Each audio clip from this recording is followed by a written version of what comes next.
Alors, rebonjour à tous. Comme je vous ai dit, on va refaire un exemple sur l'intégration par substitution trigonométrique. L'exemple que je vais vous faire est différent du premier parce qu'il va faire intégrer des fonctions en fonction de tangente, en fait. On va faire, le premier exemple était, on utilisait la fonction sinus.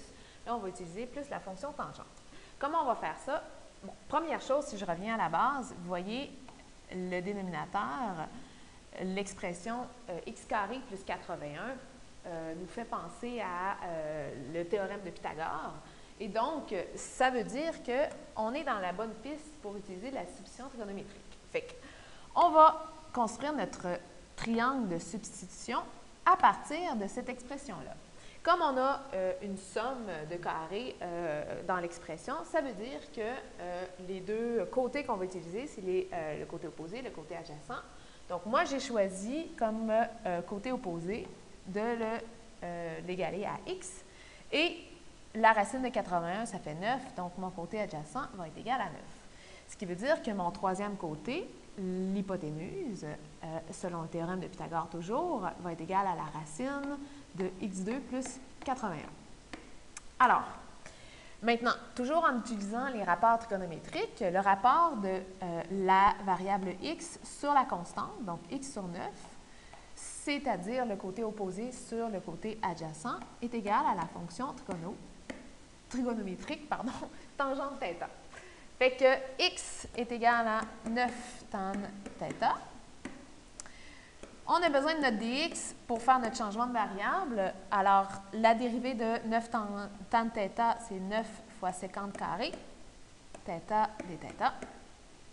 Fait que j'ai x et dx qui va me permettre de remplacer mon intégrale en fonction de θ. On peut aussi utiliser ce qu'il y a dans le petit cercle bleu, l'expression x carré plus 81, qui se retrouve aussi dans notre triangle sur l'hypoténuse. Fait que toujours avec un rapport trigonométrique, j'ai que l'hypoténuse, racine de x carré plus 81, sur la constante 9, c'est-à-dire hypoténuse sur le côté adjacent, c'est un petit peu plus difficile, et c'est égal à sécante θ. Ce qui veut dire que, comme on n'a pas de racine dans notre intégrale, on va mettre le numérateur au carré, donc x carré plus 81 va être égal à 9, on l'envoie en multiplication au carré, ça fait 81, et sécante au carré, θ. Tout ça, c'est égal à x carré plus 81. Bon, on est en business. Maintenant, j'ai ce que j'ai dans l'encadré rouge qui va me permettre de faire ma substitution et votre x carré plus 81 aussi qu'on va remplacer. Alors, mon intégrale devient x est égal à 9 tan θ. Le dénominateur est égal à 81 fois sécante carré θ. Et dx va être égal à 9 sécante carré θ dθ. Yeah! On a tout remplacé en fonction de θ. Maintenant, on arrive, on fait un peu de ménage, on simplifie. Les sec carrés se simplifient assez rapidement. Et bien sûr, les constantes. 9 fois 9, ça fait 81. Donc, avec le 81 au dénominateur, tout ça s'en va. On n'a plus de constante. Il me reste l'intégrale de tan θ, qui n'est pas une intégrale de base, mais elle est quand même pertinente. Si vous vous en souvenez un peu, c'est égal à ln de la fonction en valeur absolue sécante θ plus c. Pour ceux qui ne s'en souviennent pas, on pourrait faire un changement de variable en posant u est égal à cos θ, qui est dans le fond le dénominateur de sin sur cos, qui est égal à tangente θ.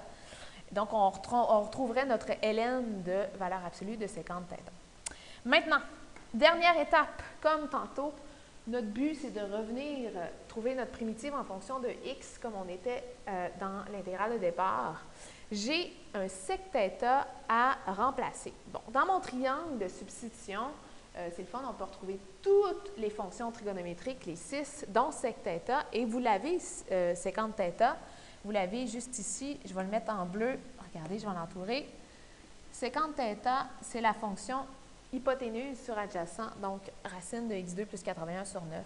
Alors, mon intégrale va être égale à ln de racine de x2 plus 81, tout ça sur 9, et plus c, la constante d'intégration. Et voilà, c'était mon deuxième exemple. N'oubliez pas que la substitution trigonométrique, c'est bien le fun, mais c'est pas toujours la technique à utiliser la plus simple. Fait que pour les petits vites là, qui auraient regardé l'intégrale dès le départ, peut-être que vous êtes aperçu qu'on aurait pu utiliser une technique beaucoup plus simple. Regardez ce que vous avez au dénominateur. Vous avez x2 plus 81. Et donc, si on faisait un beau changement de variable en posant u est égal à x2 plus 81, le du est égal à 2x dx. Et donc, si je divise du par 2, ça me permet d'isoler mon x dx, qui est dans le fond le numérateur de mon intégrale. Fait que le changement de variable, je vous le conseille, ici, c'est la méthode la plus simple pour faire cette intégrale-là. Bon, c'est sûr qu'ici, mon but, c'était de vous présenter un exemple de substitution trigonométrique et la substitution fonctionne aussi très bien dans cet exemple-là. Donc, voilà, merci et à la prochaine!